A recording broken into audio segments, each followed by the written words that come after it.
Hi guys, good morning. Nick just gave me another Sherlock Holmes story, and it's a strange one. You know, we have the application GUFW, the firewall configuration. I never told you anything about the firewall, as it's not my expertise. But putting on here and launching it, well, everybody can do that, you would assume, right? And then we have this thing here, GTK critical stuff. And I said, oh, what's going on? And I'm going, well, we have a ALCI, and so we could test there, and it was working there. It's not working on the flagship. Why is it not working here?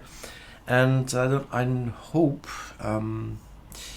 I can still just go to my history, close tabs, close other tabs, and see in my history where the solution was. And I'm saying that because it was not Manjaro, but we started there. The page did not exist anymore. Here it is. Was it this one? Yeah. So we're on stock exchange, and the guy was talking about Manjaro here. So this link didn't work, that didn't work either.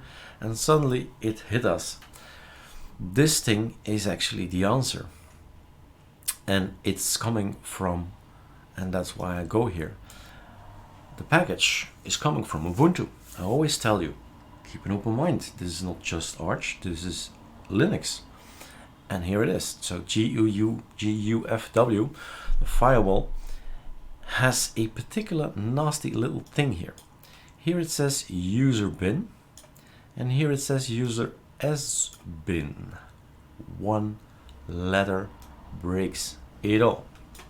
So this is the moment where it's not fixed, and here is the moment when it is fixed. So sudo nano user share polkit1.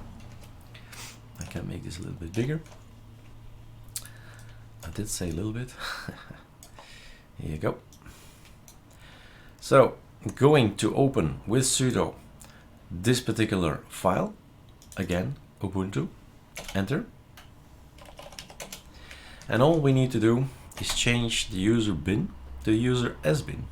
How about that? Oh, let's be quicker. S. Control X, yes please, enter, and boot it up again. And have fun with your system. Like I said, not my expertise, but here it is, it's working again. Cheers.